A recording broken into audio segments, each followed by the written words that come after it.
नमस्कार साथियों, आज की क्लास में आप सबका स्वागत है। तो जुड़िए ज़्यादा से ज़्यादा संख्या में लोग और फिर जो है हम आज की क्लास स्टार्ट करेंगे। तो आज की क्लास में हम लोग मुगल कालीन कला और साहित्य पर बात करने वाले हैं। यानी कि जो मुगलों के समय पर जो कला यानी कि आर्ट और साहित्य यानी कि लिटरेचर का विकास, विस्तार हुआ, क्या-क्या उस समय पे लिखा गया, क्या-क्या उस समय पे बनाया गया, क्या-क्या चित्रित किया गया। इस दिशा में जो-जो डेवलपमेंट्स हुई हैं, उस पर आधारित एमसीक्यूज़ हमने करने हैं।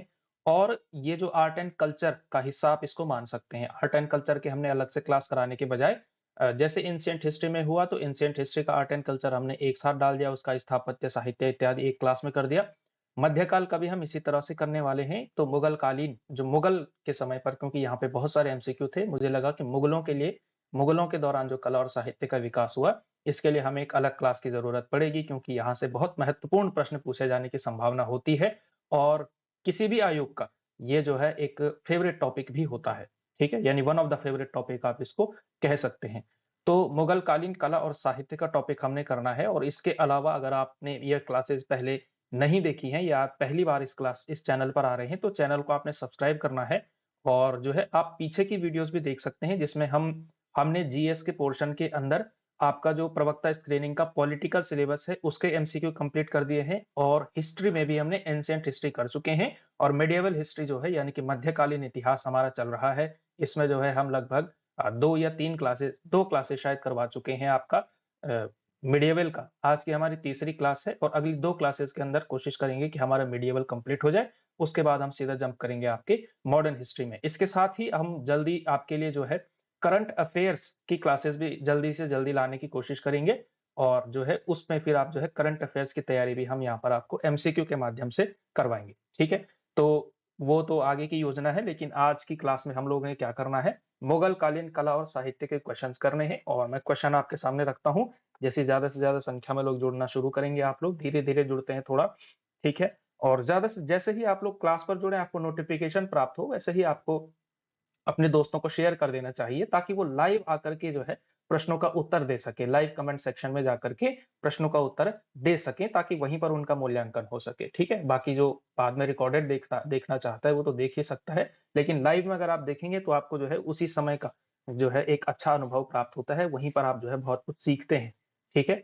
तो मुगल कालीन कला और साहित्य और पहला क्वेश्चन मैं आपके सामने आपको दिख रहा होगा कि शुद्ध अद्वैतवाद का प्रतिपादन किसने किया था, ठीक है? वैसे ये भक्ति आंदोलन से रिलेटेड ज़्यादा है, लेकिन आप कह सकते हैं कि ये भी कहीं न कहीं साहित्य से जुड़ता है आगे चल कर के। ये फिलॉसफी का क्वेश्चन यानी ये भक्तिकालीन दर्शन का प्रश्न ज़्यादा है, लेकिन तब भी आप इसको कह सकते हैं। तो शुद्धाद्वैतवाद का प्रतिपादन किसने किया था? ए मध्वाचार्य ने, यानी माधवाचार्य यहाँ पे लिखा हुआ है, बी वल्लभाचार्य ने, श्रीकांताचार्य या डी रामानुज ने। अच्छा, यहाँ पे मैंने आज के प्रश्न अंग्रेजी में कम होंगे क्योंकि देखिए शुद्धाद्वैतवाद को भी हम रोमन में शुद्धाद्वैतवाद ही लिखेंगे, तो शब्द समझ में तो आपके आता ही होगा कि क्वेश्चन कहना क्या चाह रहा है। जहाँ पर नहीं आएगा वहाँ पे मैं कह दूँगा। यानी कि ये जो फिलॉसफी शुद्धाद्वैतवाद की दी थी, ये कौन से आचार्य ने, किस विद्वान ने दी थी? तो किसने दी थी भाई साहब ये बताना है आपको। तो पहले प्रश्न का उत्तर जहाँ तक सही ही दे रहे होंगे आप लोग, ठीक है, बी वल्लभाचार्य, ठीक है, बी वाले ठीक हैं, सभी लोग बी ही दे रहे हैं, ठीक है। शुद्धाद्वैतवाद का प्रतिपादन किसने किया है? तो वल्लभाचार्य ने किया है। तो ये जो दर्शन है 4-5 दर्शन अद्वैतवाद और विशिष्टाद्वैतवाद, द्वैतवाद, द्वैताद्वैतवाद, शुद्धाद्वैतवाद, अचिंत्य द्वैताद्वैतवाद, ये सारी दर्शन जो हैं, इन सारे दर्शन और दार्शनिकों को आपने ज़रूर याद रखना है, यहाँ से प्रश्न खूब पूछे जा सकते हैं, ठीक है?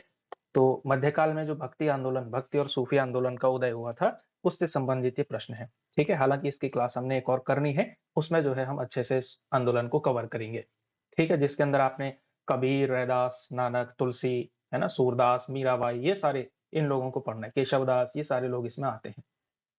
इनमें से जो है सुमेलित कौन-सा है? अगेन उसी से रिलेटेड प्रश्न है कि सुमेलित कौन-सा है? बाकी सारे मतलब गलत मैच्ड हैं, एक ही है जो सही मैच्ड है, वो आपको बताना है। ठीक है? ए अद्वैतवाद, रामानुजम विशिष्टाद्वैतवाद, शंकराचार्य द्वैतवाद, मध्वाचार्य द्वैताद्वैतवाद, वल्लभाचार्य। तो सुमेलित कौन-सा है इसमें से? सुमेलित कौन-सा है? हाँ, ठीक है। सी द्वैतवाद ये वाला जो है, ये वाला इसमें से सुमेलित है। यानी कि द्वैतवाद के प्रवर्तक आचार्य यानी कि द्वैतवाद की फिलॉसफी देने वाले विद्वान कौन है? मध्वाचार्य हैं। बाकी वाले जो है गलत है। क्योंकि अद्वैतवाद वाले कौन है? अद्वैतवाद वाले शंकराचार्य हैं।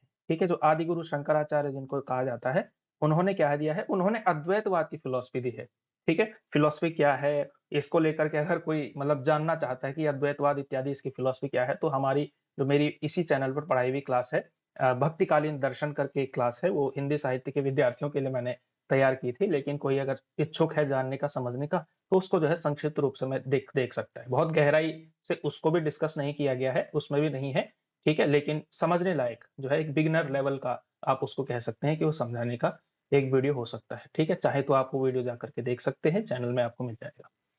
तो अद्वैतवाद के हैं शंकराचार्य, विशिष्टाद्वैतवाद के रामानुजाचार्य हैं, ठीक है? रामानुजाचार्य विशिष्टाद्वैतवाद के हैं, द्वैतवाद के मध्वाचार्य, अद्वैताद्वैतवाद के इसके निम्बार्काचार्य, ठीक है? निम्बार्काचार्य, आचार्य निम्बार्क यानी निम्बार्काचार्य हैं। वल्लभाचार्य किसके हैं? तो वल्लभाचार्य जो है शुद्धाद्वैतवाद के हैं। ये हम पिछले क्वेश्चन में हमने इसको देख लिया था, ठीक है? तो ये 5-6 फिलॉसफी है। इसके अलावा एक और है अचिंत्य भेदाभेदवाद, ये अचिंत्य द्वैताद्वैतवाद भी आप कह सकते हैं, अचिंत्य द्वैताद्वैतवाद। और ये कौन है? ये है आपके चैतन्य महाप्रभु का, शायद आप लोगों ने नाम सुना होगा। ये जो है बंगाल से आए थे और भक्ति आंदोलन के उसमें जो है इनका भी बड़ा एक योगदान है। चैतन्य महाप्रभु अचिंत्य द्वैताद्वैतवाद भी कहते हैं, अचिंत्य भेदाभेदवाद भी कह सकते हैं, ठीक है? तो ये जो है आपका ये सारे दर्शन और दार्शनिक हैं, ठीक है? याद जरूर रखना है आप लोगों ने इसको। अगला क्वेश्चन देखिए, अब चित्रकला के क्वेश्चन। चित्रकला की मुगल शैली का प्रारंभ शुरुआत किसने की थी? यानी कि जो मुगल शैली थी, यानी जो मुगल स्टाइल की चित्रकला थी, आर्ट थी, वो जो है शुरुआत किस शासक ने जो है शुरुआत की थी उसकी? अकबर ने शुरू की थी, हुमायूं ने, जहांगीर ने, या फिर शाहजहां ने? तो चित्रकला की मुगल शैली का प्रारंभ जो है किसने किया था? ये जो है आपके लिए प्रश्न है। तो शुरुआत जो है किसने की थी? इसकी शुरुआत जो की थी वो की थी आपके किसने? अकबर, हुमायूं, जहांगीर, शाहजहां? हाँ ठीक है, बी हुमायूं, हुमायूं वाले ठीक है, बी वाले ठीक है, बी बी। जहांगीर नहीं, जहांगीर कल की क्लास में जहांगीर था, तो जहांगीर ने जो है इसका मतलब पूर्ण विकास किया था, पूर्ण विकास के लिए श्रेय आप इसको दे सकते हैं, लेकिन शुरुआत यहाँ पे पूछा गया है, प्रारंभ जो है किसने किया था? तो प्रारंभ जो है हुमायूं ने किया था, ठीक है? प्रारंभ किसने किया था? तो हुमायूं ने किया था। चित्रकला के क्षेत्र में मुगल शैली का प्रारंभ किसने किया था? हुमायूं ने किया था, ठीक है ना? और मुगल चित्रशैली की नींव जो है इसके ही शासनकाल में पड़ी थी, और इसने क्या किया था? जब ये इसने निर्वासन झेला था, आप लोगों को पता होगा कि जो है उसको जो है बीच में भागना पड़ा था, तो जो है ये फारस यानी कि वहां रहता, फारस में रहता था, अफगानिस्तान में रहता था। तो उस दौरान उसने क्या किया था? दो चित्रकार थे, मीर सैयद अली और अब्दुस समद। इनके भी जो है प्रश्न अभी आप आएंगे नीचे, कोई समस्या नहीं है, वहां पे मैं समझा दूंगा इनका नाम। तो दो फारसी चित्रकार हुआ करते थे, उनसे जो है इन्होंने, उससे जो है हुमायूं ने इन लोगों से जो है अपनी मतलब सर्विसेज ली, और इसके द्वारा इसने क्या किया? मुगल चित्रकला की शुरुआत की थी, ठीक है?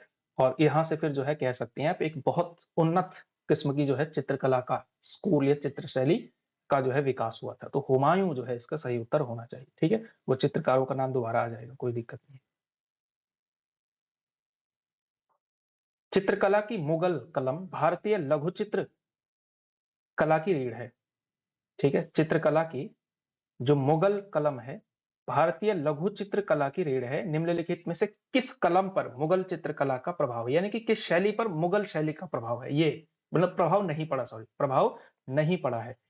चित्रकला की मुगल कलम भारतीय लघु चित्रकला की रीढ़ है, मतलब ये तो है ही। और इसमें से जो है किस स्कूल पर यानी कि किस शैली पर मुगल शैली का प्रभाव नहीं है? किस शैली पर जो है मुगल शैली का इन्फ्लुएंस जो है नहीं है? नहीं है कह रहा है, ठीक है? ए पहाड़ी, पहाड़ी, बी राजस्थानी, सी कांगड़ा, या डी काली घाट? तो किस शैली पर जो है मुगल शैली का प्रभाव नहीं है?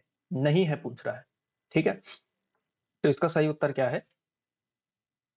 ये थोड़ा टफ क्वेश्चन हो गया ना। हम्म, लेकिन तब भी इसका जो है उत्तर होगा डी, डी, ठीक है? इसका सही उत्तर है डी, काली घाट। तो जो काली घाट कलम है या जो काली घाट शैली है, अ, उस पर जो है मुगल प्रभाव नहीं है। बाकी जो पहाड़ी है, राजस्थानी है, कांगड़ा है, इस पर जो है कह सकते हैं आप, उस पर जो है मुगल चित्रकला का काफी प्रभाव देखने को मिलता है। लेकिन जो कालीघाट की चित्रकला है उस पर जो है कह सकते हैं, उस पर जो है मुगल प्रभाव नहीं है। वो कह सकते हैं स्थानीय संदर्भ यहाँ पर आपको खूब दिखाई देते हैं, ठीक है? यानी कि जो लोकल आर्ट है उसका प्रभाव कालीघाट पर है, लेकिन मुगलों का प्रभाव नहीं है। अगला क्वेश्चन देखेंगे, दास्तान ए अमीर हमजा का चित्रांकन किसके द्वारा किया गया है? अब पेंटिंग्स भी आपको जो है इंपॉर्टेंट याद करनी पड़ेंगी। पेंटिंग्स आपको याद करने की जरूरत है, ठीक है, जो जो चित्रकलाएं बनाई गई हैं, इसके अलावा जो बुक्स भी आपको याद करनी पड़ेंगी, बुक्स किसने लिखी, कब लिखी, है ना, किस भाषा में लिखी, ये सारी चीजें जो है इससे रिलेटेड क्वेश्चन यही सारे पूछे जाएंगे।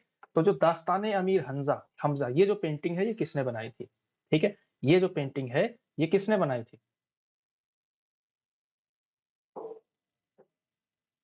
ठीक है, ये जो चित्रांकन है ये किसने कराया था? ठीक है, तो ऑप्शन देखो आप, अब्दुल समद, मंसूर, मीर सैयद अली या अबुल हसन। तो दास्तान मीर हमजा का जो चित्रांकन कराया था, तो ये जो कराया था किसने कराया था? ये मतलब किसके द्वारा किया गया था? तो ये किया था आपका अब्दुल समद ने जो है, ये चित्रांकन जो है किसने किया था? ये अब्दुल समद ने किया था, दास्तान अमीर हमजा। ठीक है, और ये कराया किसने था? तो ये कराया था वैसे किसने, करवाया किस शासक ने था? तो ये अकबर ने कराया था। किस शासक ने कराया था? अकबर ने कराया था। बहुत सारे ग्रंथों का चित्रांकन अकबर ने कराया, उसमें से ये जो है बहुत मेन है। और जो मैं कह रहा था कि हुमायूं के, तो हुमायूं के ये दो चित्रकार ये हैं, अब्दुल समद और मीर सैयद अली। इन्होंने, इनको आप कह सकते हैं मुगल शैली के जनक चित्रकारों में से एक है। ठीक है, जनक चित्रकार हैं ये दो, क्योंकि हुमायूं की हेल्प इन्होंने की थी उस शैली को विकसित करने में। ठीक है, अब्दुल समद और मीर सैयद अली और दास्तान अमीर हमजा, ये जो पेंटिंग बनाई थी ये किसने बनाई थी? तो ये बनाई थी आपका अब्दुल समद ने। ठीक है,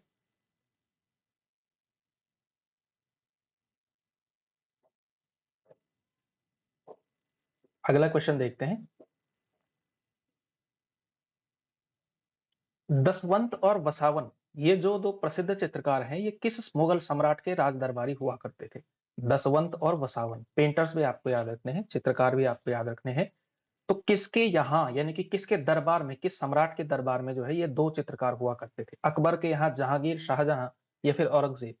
तो किसके यहाँ जो है ये दसवंत और वसावन नाम के जो है दो लोग रहा करते, दो चित्रकार रहा करते थे, किसके दरबार में रहा करते थे? तो ये रहा करते थे आपका अकबर के दरबार में। किसके दरबार में? तो अकबर के दरबार में दसवंत और वसावन भी आप लोगों ने जरूर याद रखना है। दसवंत और वसावन जो ये जो चित्रकार थे, मुगल सम्राट अकबर के दरबार में रहा करते थे। ठीक है, और ये जो है इसके बारे में है। तो ये जो है पेंटर्स का थोड़ा ध्यान आप लोगों ने रखना ही रखना है। यूरोपीय चित्रकारी, यूरोपियन पेंटिंग्स का प्रवेश किसके दरबार में हुआ? ठीक है, इससे पहले तो मुगल और यही सब चल रहा था, एंशिएंट, और उसमें मिलावट और जो स्थानीय कलाएं थी उसमें जो है उनका, यानी कह सकते हैं सम्मिश्रण चल रहा था। लेकिन उसके बाद जो है यूरोपीय चित्रकारी आती है, तो यूरोपियन पेंटिंग्स का प्रवेश, एंट्री किसके दरबार में होती है? ठीक है, कहां से, किसके दरबार से जो है यूरोपियन पेंटिंग्स का आगमन शुरू होता है? ए हुमायूं, बी अकबर, सी जहांगीर या फिर डी शाहजहां? ठीक है, तो ये जो है यूरोपियन पेंटिंग्स का प्रवेश किसके दरबार में शुरू होता है?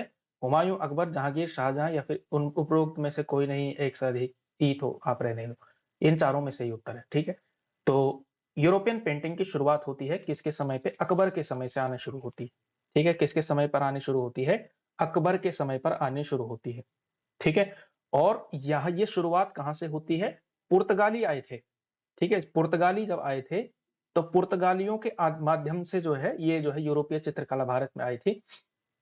ठीक है, और ये इनकी एक और विशेषता हुआ करती थी, ये जो यूरोपियन पेंटिंग्स है, यूरोपियन पेंटिंग की एक विशेषता ये होती थी, दो विशेषताएं आप कह सकते हैं यूरोपियन पेंटिंग्स की। ठीक है, यूरोपीय पेंटिंग की पहली होती थी व्यक्ति विशेष का चित्रण करना, यानी पर्सनैलिटी को, व्यक्ति विशेष का चित्र बना देना, विशेष का चित्र। पहले ऐसा होता नहीं था, जो मुगल काल या इससे पहले जो था, इसमें जो है एक व्यक्ति का चित्र नहीं बनाते थे पहले। ठीक है, पूरा एक, मतलब पूरा एक तरह से पूरी पेंटिंग बनाई जाती थी, एक व्यक्ति का चित्र नहीं बनाया जाता था। और दूसरा जो है यूरोपीय चित्रकारी की एक और खासियत हुआ करती थी कि वास्तविक से छोटी पेंटिंग बनाना, यानी कि वास्तविक छवि से छोटा चित्र। यानी कि कुल मिलाकर के पहले क्या होता था कि जितना बड़ा आदमी है उतनी ही बड़ी पेंटिंग बनाते थे। ठीक है, लेकिन बाद में इन्होंने क्या किया, यूरोपीय चित्रकारी की विशेषता ये थी कि अब मतलब छोटे उस पर भी, ठीक है, यानी जैसे A4 वाले साइज पे भी एक पूरा आदमी बनाया जा सकता था, बनाते थे। तो यूरोपीय चित्रकारी की ये दो विशेषताएं थी। पहले तो पर्सनैलिटी का, एक आदमी का चित्र बनाना, व्यक्ति विशेष का चित्र बनाना, जैसे अकबर का ही चित्र बना दिया, है ना, वो जो पेंटिंग है। और दूसरा जो है वास्तविक छवि, यानी कि वास्तविक जो जितनी बड़ी चीज है उससे छोटा उसका चित्र बनाना। ठीक है, तो ये जो है यूरोपीय, ठीक है, दृश्य में आगे दिखने वाली वस्तुओं को छोटे आकार में बनाने की जो है ये शैली थी, यूरोपीय लोगों की विशेषता हुआ करती थी। ठीक है, तो अकबर के दरबार में मिस्किन नाम का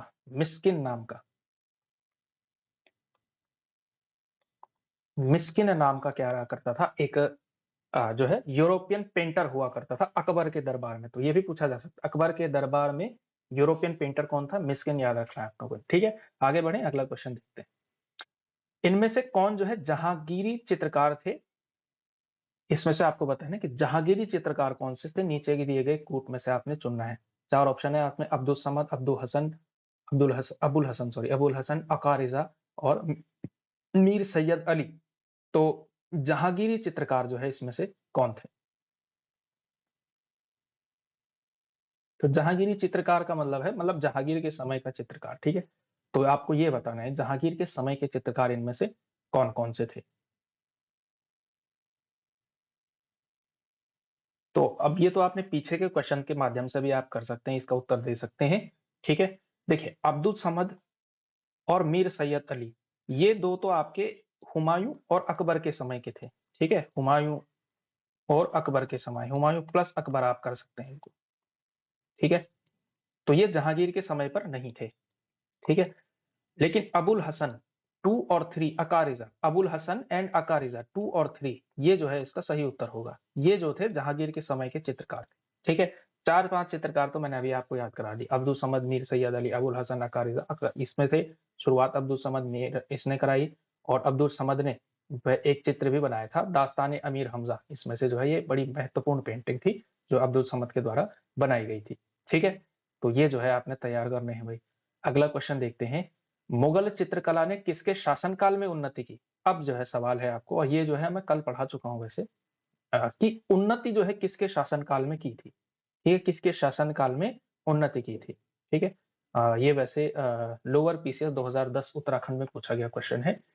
मुगल चित्रकला ने किसके शासनकाल में उन्नति की? किसके शासनकाल में उन्नति की? औरंगजेब, अकबर, जहांगीर, शाहजहां।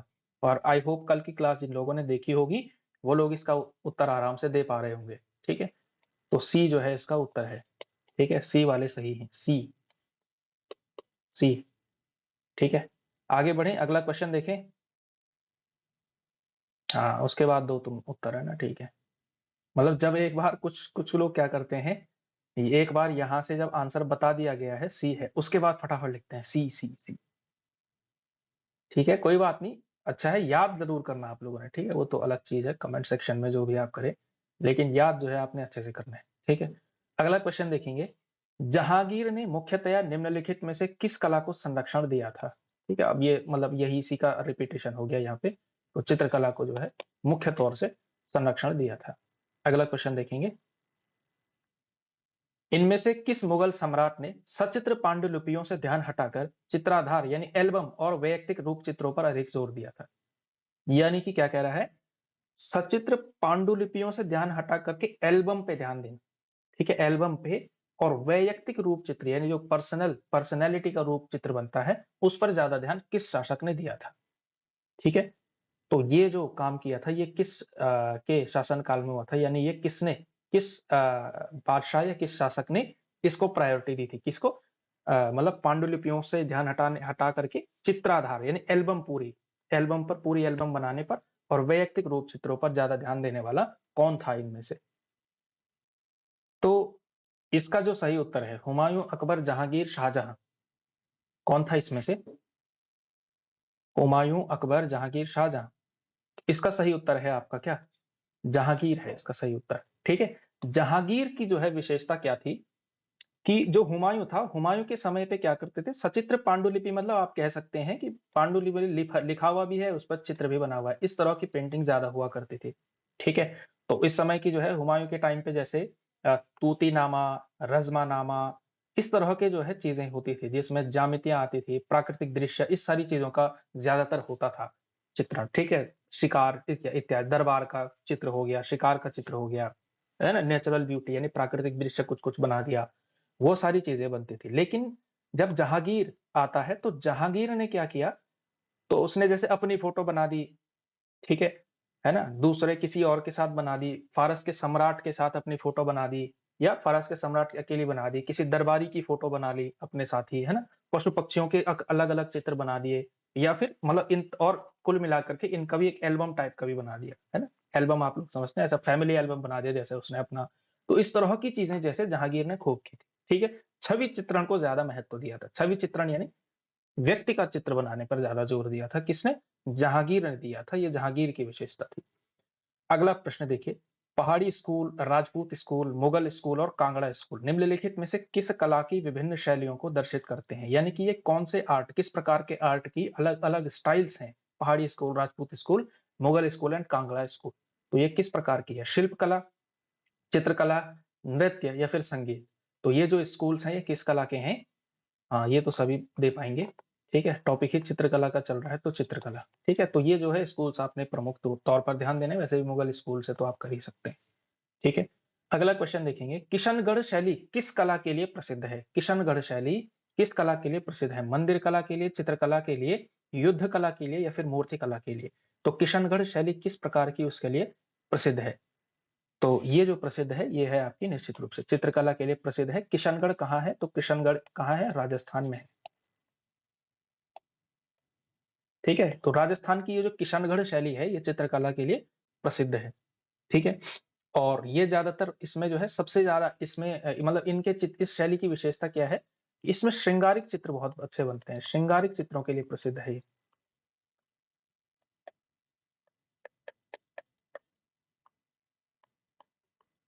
अब श्रृंगारिक चित्र क्या होता है? यानी जिसमें क्या हो, प्रेम का चित्रण किया जाए, ठीक है? इस तरह के जो चित्र होते हैं, श्रृंगारिक चित्र उसी को कहा जाता है, ठीक है? तो श्रृंगारिक चित्रों के लिए प्रसिद्ध है किशनगढ़ की शैली, ठीक है? बहुत फेमस है ये तो। ठीक है, राजस्थान की किशनगढ़ शैली चित्रकला के लिए प्रसिद्ध है और श्रृंगारिक चित्रों के लिए प्रसिद्ध है। अगला क्वेश्चन देखिए, निम्नलिखित में से कौन सा एक संगीत वाद्य बजाने में औरंगजेब की दक्षता थी? ठीक है, औरंगजेब कौन सा वाद्य यंत्र बजाता था जिसमें उसको दक्षता थी? ठीक है, तो बताना है फिर आपने इसमें से। सितार बजाना जानता था, पखावज बजाना जानता था, वीणा जानता था या इसमें से कोई नहीं? तो क्या जानता था औरंगजेब? तो माना जाता है, मतलब माना कि ऐतिहासिक साक्ष्य मिलते हैं कि औरंगज़ेब जो था वो वीणा बहुत अच्छी बजाता था, ठीक है? मतलब बजाना जानता था, अच्छी बजाता था या नहीं इसका तो रिकॉर्ड है नहीं, लेकिन वीणा बजाना जानता था, ठीक है? तो दक्षता हासिल थी तो यही माना जाना चाहिए, आती ही होगी तभी बजाता होगा, ठीक है? आप लोगों को आता है कोई यंत्र बजाना? हुँ? अगला क्वेश्चन देखिए चलो, प्रातः काल में गाया जाने वाला राग है। और ये थोड़ा मतलब अजीब-सा क्वेश्चन हो गया। आप कह सकते हैं कि इस तरह का क्वेश्चन ज़्यादातर पूछे नहीं जाते हैं, लेकिन प्रातः काल में गाया जाने वाला राग, देखिए रागों की एक विशेषता है, भारतीय संगीत में रागों की एक विशेषता है कि राग का अपना एक समय होता है, ठीक है? राग का क्या होता है, अपना एक टाइम होता है, सुबह के समय पे अलग, दूसरे पहर में कुछ और, दोपहर में कुछ और, शाम के समय का, रात का, मध्य रात्रि का अलग। तो हर राग का जो है अपना समय होता है, तो इसमें से प्रातः काल गाया जाता है, कौन-सा राग है, उसका जो है आपको बताना है। राग तोड़ी, राग दरबारी, राग भोपाली या फिर राग भीमपलासी। तो क्या है इसका सही उत्तर? प्रातः काल में गाया जाने वाला राग कौन-सा है? राग तोड़ी जो है, ये प्रातः काल में जो है गाया जाता है, ठीक है? मतलब अलग-अलग रागों के अलग-अलग है, हम दिए गए विकल्पों में से ही जो है करने की कोशिश करेंगे, ठीक है? तो ये जो दरबारी है, ये जो राग दरबारी है, ये गाया जाता है मध्य रात्रि का राग माना जाता है, मध्य रात्रि का राग, ठीक है? मतलब आधी रात में गाया जाता है राग दरबारी, ठीक है? इसके अलावा जो इसका है राग भूपाली, ये जो है रात का दूसरा पहर, यानी आप कह सकते हैं 9 बजे के बाद, 9 टू 12। और भीम पलासी गाया जाता है दोपहर में, दोपहर में, ठीक है? ये मैं रात का दूसरा पहर, दोपहर जो है 12 से 3, ठीक है, इस समय पे कौन सा पहर शुरू होता है, तो तीसरा पहर जो है इस समय पे शुरू हो जाता है। तो भीम पलासी जो है, मतलब ये कुल इस तरह की चीज है। ठीक है, उतना इंपॉर्टेंट नहीं है, बहुत रेयर केस है कि इस तरह का प्रश्न पूछा जाएगा, लेकिन आपकी जानकारी के लिए, ज्ञान के लिए मैं बता देता हूँ आपको। ठीक है, तो प्रातः काल में राग तोड़ी जो है गाया जाता है। चलिए, तानसेन, बैजू बावरा और गोपाल नायक जैसे संगीतज्ञों ने स्वामी हरिदास से प्रशिक्षण प्राप्त किया था। तो स्वामी हरिदास के अनुयायियों ने कितने संगीत अर्चना केंद्र स्थापित किए हैं? ठीक है, यानी कुल मिलाकर के जो हरिदास के अनुयायी थे, उन्होंने कितने संगीत अर्चना केंद्र स्थापित किए? ठीक है, तो 5, 4, 3, 2। तो जो हरिदास थे, स्वामी हरिदास के शिष्य थे, तानसेन हो गए, बैजू बावरा हो गए, गोपाल नायक है, ये बहुत महान संगीतज्ञ हुए हैं मध्यकाल के। तो इन्होंने जो है, हरिदास के अनुयायियों ने कुल मिलाकर के 5 अर्चना केंद्रों की शुरुआत की थी, संगीत अर्चना केंद्रों की शुरुआत की थी। ठीक है, ये जो है आपके लिए क्वेश्चन है। अगला क्वेश्चन देखिए, अकबर के शासनकाल में ध्रुपद गायकों में सम्मिलित थे। अकबर के शासनकाल में ध्रुपद गायकों में सम्मिलित थे। ए तानसेन, बी हरिदास, सी सूरदास या फिर विलास खान। तो ध्रुपद गायकों में सम्मिलित कौन थे? तो ध्रुपद गायकों में सम्मिलित थे। ठीक है, गायन की बहुत सारी शैलियां हैं। ठीक है, तो उसमें से जो ध्रुपद गायन है, ठीक है, वो आप कह सकते हैं कि ये शास्त्रीय संगीत की, यानी कि भारतीय शास्त्रीय संगीत की सबसे प्राचीन, या जो जिसको कहते हैं ना क्लासिकल सिंगर, जिसको आप कहते हैं जनरली, तो वो जिस स्पीड के साथ, जिस तरीके से नोट लगाते हैं, जिस तरीके से वो गाते हैं, वही मतलब ध्रुपद गायकी है। ध्रुपद यानी कि फास्ट पेस, आप उसको थोड़ा सा इस सेंस में ले सकते हैं। और इसको जो है, ध्रुपद गायकी को मर्दाना गायकी भी कहते हैं कुछ लोग, मर्दाना गायकी। ठीक है, तो आप समझ सकते हैं कि इस लेवल की किस तरह की गायकी होती है। ठीक है, तो ध्रुपद गायकों में सम्मिलित कौन थे इसमें से? तो तानसेन, हरिदास, सूरदास, विलास खां। ठीक है, तो अकबर के शासनकाल में एक तो तानसेन और हरिदास, 1 और 2, ए जो है इसका सही उत्तर होगा। ये दोनों क्या थे? ध्रुपद गायकों में सम्मिलित थे। ठीक है, ये ध्रुपद गायक हुआ करते थे। ठीक है, गायन की अलग अलग शैलियां हैं, कोई किसी तरह से गाता है, कोई किसी तरह से गाता है, उसमें से जो है ध्रुपद गायक थे तानसेन और हरिदास। ठीक है, अगला क्वेश्चन देखिए, प्रसिद्ध तानसेन का मकबरा कहाँ स्थित है? प्रसिद्ध तानसेन का मकबरा कहाँ स्थित है? ए आगरा में, बी ग्वालियर में, सी झांसी में, या डी जयपुर में। तो कहाँ स्थित है तानसेन का मकबरा? तो तानसेन का जो मकबरा स्थित है वो कहाँ है? आगरा, ग्वालियर, झांसी, जयपुर। तो तानसेन का मकबरा कहाँ है? ग्वालियर में है। ठीक है, तानसेन, अबुल फजल तानसेन के बारे में कहता है आईने अकबरी में कि भारत में, पूरे भारत में पिछले 1000 साल में तानसेन के बराबर का गायक कोई पैदा नहीं हुआ। ठीक है, तानसेन की ये महानता हुआ करती थी। ठीक है, तानसेन के बारे में ये माना जाता था। ठीक है, और तानसेन को जो है, जो उपाधि अकबर ने दी थी, वो थी कंठाभरण वाणी विलास। क्या थी? एक ही शब्द है, कंठाभरण वाणी विलास। ठीक है, ये जो है उपाधि किसने दी थी? अकबर ने दी थी तानसेन को। ठीक है, और अबुल फजल ने ये जो है लिखा है तानसेन के बारे में। ग्वालियर में मकबरा है। ठीक है, तो ये जो है, तानसेन का मूल नाम क्या था? मकरचंद्र पांडे, रामतनु पांडे, लाल कलावंत, या डी बाज बहादुर। तो तानसेन का मूल नाम क्या था? अच्छा, ये जो मकरचंद पांडे है, ये चुलबुल पांडे के भाई का नाम था दबंग पिक्चर में। ठीक है, तो मकरचंद पांडे तो नहीं है इसका सही उत्तर। तानसेन का मूल नाम क्या है? अरबाज खान ने निभाया था इसका किरदार, ये नाम था उसका। तो तानसेन का मूल नाम वैसे रामतनु पांडे था। क्या था? रामतनु पांडे था। ठीक है, और जो है तानसेन जो था, ये जो है सबसे पहले कहाँ था? तो ये रीवा के किनारे, रीवा के आसपास, रीवा के आसपास के जो राजा थे, रीवा के जो राजा थे, रामचंद्र, उनके यहाँ का था पहले ही, उनके यहाँ रहा करते थे तानसेन। उसके बाद जो है अकबर ने उनको अपने दरबार में बुलाया। ठीक है, उनकी गायकी से प्रभावित होकर निश्चित रूप से, तो फिर जो है अकबर ने तानसेन को अपने दरबार में बुला दिया था।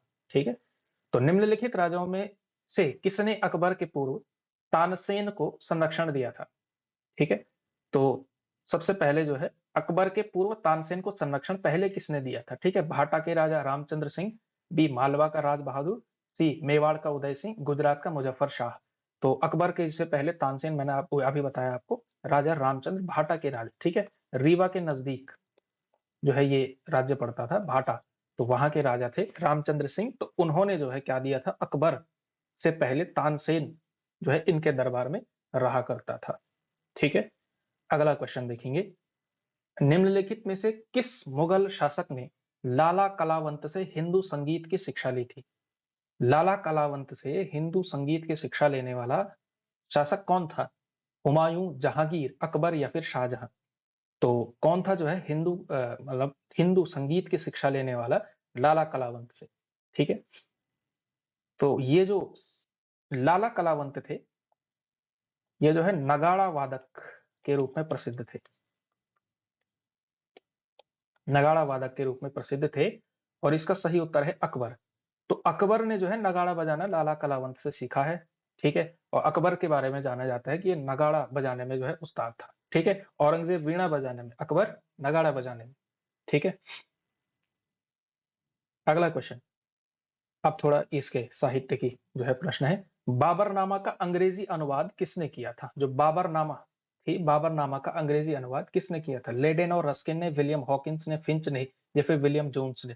तो बाबरनामा जो थी, तो बाबरनामा का जो है ये अनुवाद जो है किसने कराया था, ठीक है। बाबरनामा आप लोग जानते हैं कि इसकी क्या है, आत्मकथा है, आत्मकथा है, तो बाबर ने लिखी थी, ठीक है। और ये जो है अंग्रेजी में अनुवाद जो है किसने किया था? तो ये जो है अनुवाद किया था लेडेन और रस्किन ने, ठीक है, इंग्लिश में अनुवाद किया था। इसके अलावा जो बाबरनामा मूलतः लिखी गई थी, तो बाबर की अपनी भाषा क्या थी? तुर्की थी, ध्यान रखिएगा। बाबर की अपनी भाषा क्या थी? तुर्की थी। तो उसने टर्किश लैंग्वेज में जो है ये लिखा था, तुजुक ए बाबरी या बाबरनामा लिखी थी। और इसके बाद अब्दुल रहीम खान खाना, यानी कि जिनको हम रहीम दास के नाम से भी जानते हैं, उन्होंने फिर उसको फारसी में ट्रांसलेट किया था, ठीक है। और फिर अंग्रेजी में उन्होंने कर दिया, लेडेन और रस्किन ने, विलियम रस्किन ने किया था, ठीक है। तो ये जो है इसका पूरा है। तो फारसी में पूछा जाएगा तो अब्दुल रहीम खान खाना का नाम जरूर आप याद रखेंगे। और ये अब्दुल रहीम खान खाना कौन है? रहीम दास ही है, ठीक है। इन्होंने किया था, फारसी में अनुवाद किया था, किसका? बाबरनामा का, तुजुक ए बाबरी का, ठीक है। ये उनका मूल नाम है उस किताब का। तो बाबरनामा जो है अनुवाद फारसी में किया था, और अंग्रेजी में जो है जॉन लेडेन और विलियम रस्किन, ये दो लोग हैं, इन्होंने किया था, ठीक है। गुलबदन बेगम किसकी पुत्री थी? गुलबदन बेगम किसकी पुत्री थी? बाबर की, हुमायूं की, शाहजहां की या फिर औरंगजेब की? तो किसकी पुत्री थी गुलबदन बेगम, ठीक है। तो गुलबदन बेगम का कल भी नाम आया था, ठीक है, कल की क्लास में भी आप लोगों को पता होगा। गुलबदन बेगम किसकी पुत्री थी? तो बाबर की, हुमायूं की, शाहजहां की या औरंगजेब की? तो गुलबदीन जो है बाबर की पुत्री थी, बाबर की पुत्री थी, ठीक है। सही उत्तर बाबर होगा इसका। और ये हुमायूं की बहन थी। और इसी ने जो है, गुलबदन बेगम ने ही हुमायूं नामा भी लिखी है। हुमायूं नामा किसने लिखी है? तो गुलबदीन बेगम ने लिखी है, ठीक है। अपने भाई हुमायूं के बारे में लिखा है इसने, ठीक है, ऐतिहासिक विवरण लिखे हैं इसने। और अकबर जो है इनकी बहुत इज्जत किया करता था, ठीक है, यानी कि अपनी बुआ की इज्जत खूब किया करता था, ठीक है। और उसने जो है अकबर के आदेश पर बाबर और हुमायूं का इतिहास जो है, अपनी जो भी उसको याद था, उसने जो है इस तरह से लिखा था, ठीक है। और उसने जो है हुमायूं के बारे में बहुत अच्छे से पूरा का पूरा लिखा हुआ है, ठीक है। तो हुमायूं नामा गुलबदन बेगम का, ये याद रखना है, बाबर की पुत्री, हुमायूं की बहन, ठीक है। हुमायूं नामा से आप कहीं गलत मत कर देना। दिल्ली का वह शिक्षा केंद्र जो मदरसा ए बेगम कहलाता था, किसके द्वारा स्थापित किया गया था? मदरसा ए बेगम जो दिल्ली का शिक्षा केंद्र था, ये जो है किसने यानी कि इसकी स्थापना जो है किसने की थी, ठीक है। इसकी जो है किसने स्थापना की थी? हर चीज का जवाब ए नहीं है भाई, गुलबदन बेगम थोड़ी होगा इसका आंसर। इसका उत्तर जो है थोड़ा अलग है, इसका उत्तर है बी, माहम अनगा, ठीक है। माहम अनगा द्वारा स्थापित मदरसा ए बेगम जो है उस समय का दिल्ली का एक बड़ा शिक्षा केंद्र हुआ करता था, ठीक है। माहम अनगा ने दिल्ली के पुराने किले में, ठीक है, जो है इस मदरसे की स्थापना की थी। अगला क्वेश्चन, दिल्ली में पुराना किला के सामने खैर उल मंजिल नामक मस्जिद का निर्माण किसने कराया था? खैर उल मंजिल नामक मस्जिद का निर्माण किसने कराया था? तो किसने कराया था? तो ये जो है इसका भी उत्तर जो है माहम अनगा है, क्योंकि खैरुल मंजिल ही क्या है आपका, ये है खैरुल मंजिल ही आपका ये मदरसा है, जिसको मदरसा-ए-बेगम कहलाता है, इसी को जो है मदरसा-ए-बेगम भी कहते हैं। मदरसा-ए-बेगम के नाम से भी ये फेमस था, यानी कि बेगम का मदरसा, ठीक है? तो माहम अनगा इनका जो है ये था, ठीक है? खैरुल मंजिल के नाम से भी ये प्रसिद्ध है, पुरानी दिल्ली, ठीक है? पुरानी दिल्ली का पुराना किला। निम्नलिखित में से किसने हितोपदेश का फारसी में अनुवाद किया था? फारसी में अनुवाद किसने किया था हितोपदेश का? ठीक है? आप लोगों से कल एक जो है मैंने कहा था कि दारा शिकोह ने क्या किया था? दारा शिकोह ने गीता और उपनिषदों का जो है फारसी में अनुवाद किया था, लेकिन हितोपदेश का किसने किया था? ए दारा शिकोह, बी फैजी, सी अब्दुल कादिर बदायूनी या डी ताजुल माली। तो क्या है इसका सही उत्तर? हितोपदेश का अनुवाद करने वाला कौन था? तो इसका सही उत्तर है आपका डी ताजुल माली। ताजुल माली ने जो है संस्कृत ग्रंथ हितोपदेश, हितोपदेश में जो है कहानियों का संग्रह है एक तरह का, ठीक है, नैतिक शिक्षाओं से संबंधित। तो ये जो है इसने कराया था फारसी में अनुवाद, और किस नाम से कराया था? ये जो है ताज अल दिन मुफ्ती अल मलिकी, ठीक है, इसने जो है ये जो है कराया था, ठीक है। तो नाम लिखने की क्या जरूरत है, ताजुल मलिकी। अगला क्वेश्चन करते हैं सीधा, ठीक है।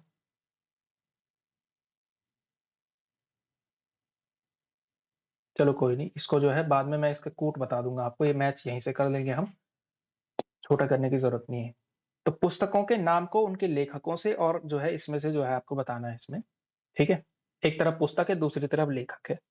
तो आलमगीर नामा, तबकात अकबरी, चहार चमन और इकबाल नामा जहांगीरी, ठीक है। दूसरी तरफ इसके मतलब दूसरी तरफ राइटर्स हैं इसमें, तो आपको जो है बताना है कि कौन सा जो है किसका है, ठीक है। तो ये जो है आप ठीक से देख लीजिए और फिर जो है हम इसका बताते हैं।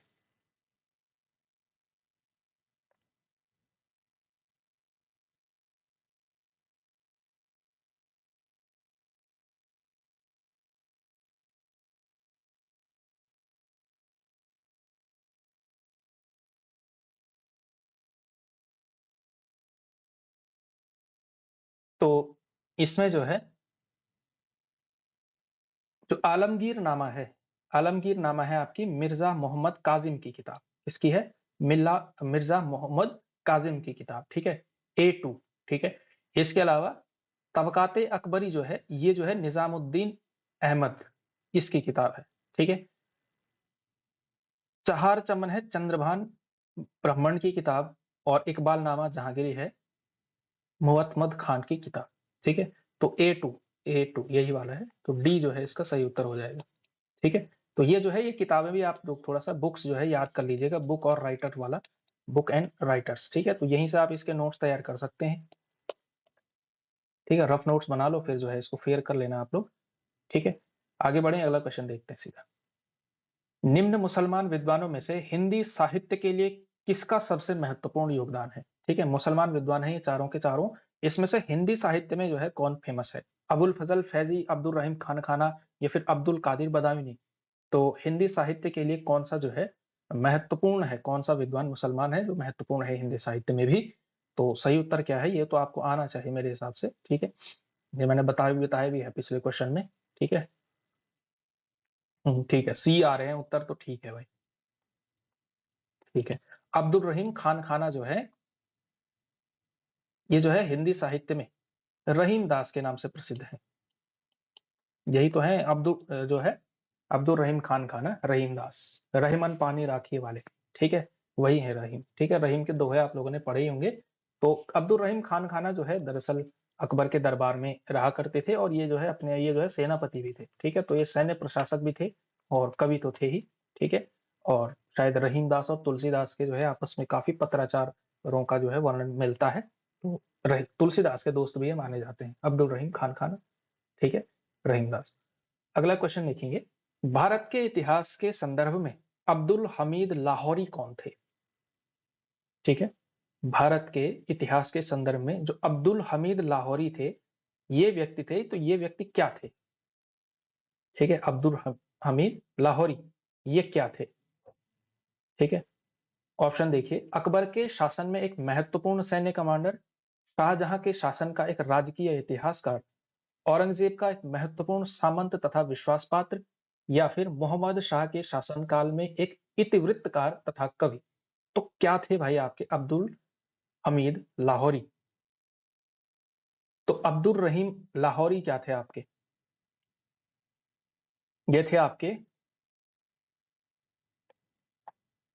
शाहजहां के शासनकाल का एक राजकीय इतिहासकार थे। ठीक है?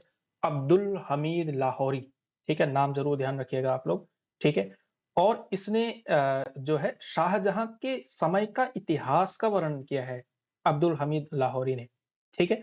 और इसने जो है पादशाह नाम का जो है एक पादशाहनामा जो है शाहजहां के समय का इतिहास का वर्णन करते हुए इसने जो है एक किताब लिखी है, पादशाहनामा। क्या लिखी है? पादशाहनामा। तो ये ज़रूर आपने ध्यान रखना है, पादशाहनामा जो है इसने लिखी हुई है, ठीक है? अब्दुल हमीद लाहौरी, ठीक है? अगला क्वेश्चन देखेंगे, शाहजहां नामक सॉरी शाहजहांनामा के लेखक कौन है? शाहजहांनामा किसने लिखा है? ठीक है? और ये नामा काफ़ी फेमस है, ठीक है? अकबरनामा, बाबरनामा ये ज़रूर कर लेना भाई। मतलब अकबरनामा तो नहीं, हुमायूँनामा, बाबरनामा, आईने अकबरी, ठीक है? तो शाहजहांनामा के लेखक कौन हैं? शाहजहांनामा के लेखक कौन हैं? ऑप्शन देखिए, गुलबदन बेगम, बी शाहजहां, सी अब्दुल हमीद लाहौरी या फिर डी इनायत खान। तो कौन है भाई शाहजहांनामा के लेखक?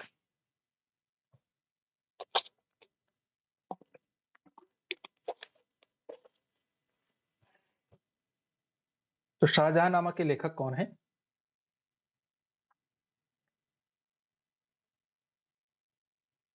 तो इसका सही उत्तर है आपका क्या?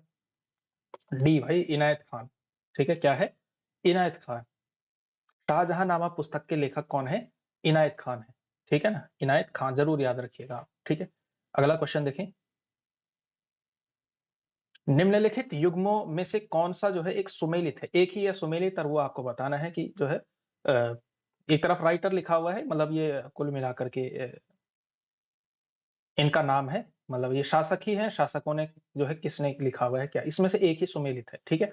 तो बाबर, तुज़ुक-ए-बाबरी, हुमायूँनामा, शेरशाह, तारीख़-ए-शेरशाही, अकबर, तबक़ात-ए-अकबरी। तो सुमेलित कौन-सा है इसमें से? अभी आपको बताया गया, सुमेलित केवल एक ही है, बाबर। तुज़ुक-ए-बाबरी, इसी को जो है बाबरनामा के नाम से भी जाना जाता है, ठीक है ना? बाबरनामा के नाम से भी इसी किताब को जाना जाता है, जो कि टर्किश में लिखी गई है, ठीक है? तुर्की में लिखी गई, क्योंकि बाबर की अपनी लैंग्वेज क्या थी? तुर्की थी, क्योंकि कज़ाकिस्तान का शायर था वो, ठीक है ना? बाबर। तो तुज़ुक-ए-बाबरी इसने लिखी थी, आत्मकथा लिखी थी। हुमायूँनामा आप लोग जानते हैं,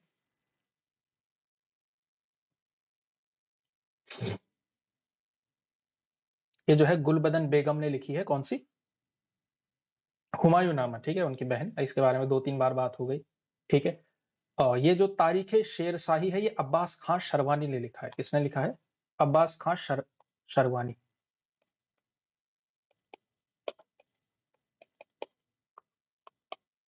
शरवानी। और अकबर तो कुछ लिख ही नहीं सकता था, ठीक है? For obvious reasons. और क्योंकि जो तबक़ात-ए-अकबरी है, इसकी रचना किसने की है? ये जो है निज़ामुद्दीन अहमद नाम के लेखक है।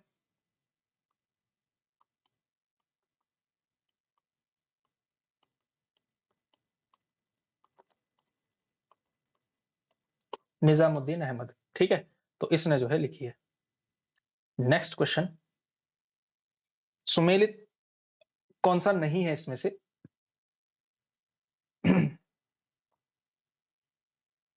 तो मतलब किताबों में अगर आपको प्रायोरिटाइज़ करना हो, तो जो लेखकों की इन्होंने जो इम्पोर्टेंट है, जैसे आईन-ए अकबरी है, बाबरनामा है, हुमायूँनामा है, ठीक है? वो ज़रा आप लोग याद रख सकते हैं। बाकी कुछ जो फेमस इतिहासकार हैं, जैसे हमने अभी ऊपर जो है बात की थी, अब्दुल हमीद लाहौरी की बात की थी, ये सारे जो है थोड़ा आप लोग ध्यान रखिएगा, ठीक है? हाँ, तो किताबें हैं और इसमें से कौन-सा जो है इसमें से सुमेलित नहीं है, ये आपको बताना है। तो इसमें से जो है तबक़ात-ए-नासिरी, मिन्हाज-उस-सिराज जसजानी, तारीख़-ए-फ़िरोज़शाही, शम्स-ए-सिराज, तुग़लक़नामा इब्न बतूता, हुमायूँनामा, गुलबदन बेगम। तो ये तो सही मैच है, ये भी सही मैच है। जो तुग़लक़नामा है, तुग़लक़नामा का इब्न बतूता नहीं है, ठीक है? तुग़लक़नामा का रचयिता है अमीर खुसरो। खुसरो भी इम्पोर्टेंट है, तो अमीर खुसरो याद रखिएगा। तुग़लक़नामा का रचयिता कौन था? तो अमीर खुसरो, ठीक है? अगला क्वेश्चन देखिए, अनवर-ए-सुहेली नामक ग्रंथ निम्नलिखित में से किसका अनुवाद है? अनवर ए सुहेली ये जो है ग्रंथ है, ये किसका अनुवाद है? पंचतंत्र का, महाभारत का, रामायण का या फिर सूरसागर का? तो अनवर ए सुहेली ये जो ग्रंथ है, ये किसका अनुवाद है? तो ये पंचतंत्र का अनुवाद है। पंचतंत्र आप लोग जानते हैं, कहानियां हैं इसमें बहुत सारी। तो अनवर ए सुहेली नाम का जो है अनुवाद जो है ये है। ठीक है, तो पंचतंत्र का अनुवाद जो है अलग अलग नामों से जो है लोगों ने किया। ठीक है, तो इसमें से जो है अनवर ए सुहेली जो है किसका है? पंचतंत्र। इतना आप लोगों ने ध्यान रखना है। ठीक है,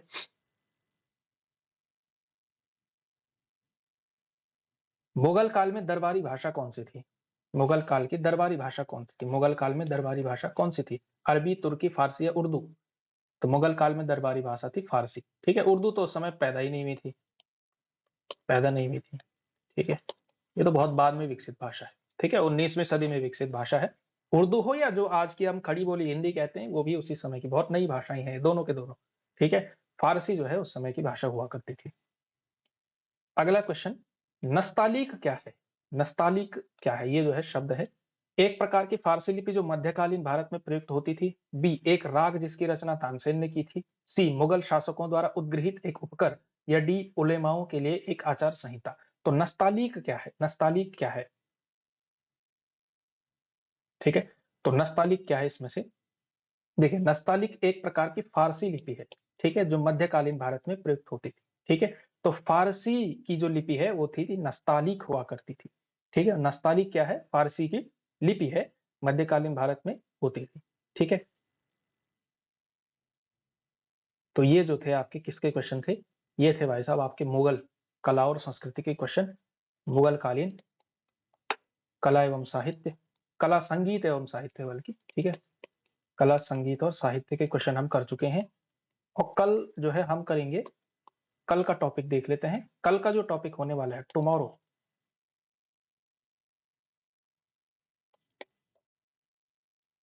टुमारो का टॉपिक होने वाला है आपका मराठा साम्राज्य। ठीक है, मराठा साम्राज्य जो है कल हम करेंगे। ठीक है, तो इस प्रकार जो है आज की क्लास हम कंक्लूड करते हैं, समाप्त करते हैं। उम्मीद है कि आपको ये वीडियो पसंद आया होगा, आज का सेशन। तो आपने क्या करना है, ज्यादा से ज्यादा संख्या में वीडियो को लाइक करना है, चैनल को सब्सक्राइब करना है, और इसके अलावा जो है शेयर भी करना है वीडियो को। अपने ग्रुप्स में भेजिए, अपने दोस्तों के बीच शेयर कीजिए, बताइए कि एक शानदार तैयारी कराने वाला चैनल जो है आपके बीच है। ठीक है, और इसके अलावा अगर आपको हमारा कोर्स लेना चाहें, जो स्क्रीनिंग की तैयारी हम अपने ऐप पर करा रहे हैं, तो उसका लिंक जो है, उसका ऐप का लिंक जो है हम डिस्क्रिप्शन में हमने डाला हुआ है। ज्ञान वाटिका ऐप जो है, आप उसमें से लेक्चरर स्क्रीनिंग की तैयारी हमारे साथ कर सकते हैं। उसमें हम बाइलिंगुअल तैयारी कराते हैं, हिंदी और अंग्रेजी माध्यम दोनों के लिए। ये मतलब सुटेबल कोर्स होगा जिसमें हम दोनों माध्यमों में तैयारी आपकी कराएंगे। ठीक है, तो धन्यवाद आपका आज की क्लास के लिए। ठीक है, चैनल को सब्सक्राइब आपने जरूर करना है, ताकि हम मोटिवेटेड रहें और इसी तरह के वीडियोस आपके बीच लगातार लाते रहें। बहुत बहुत धन्यवाद आपका। Thank you.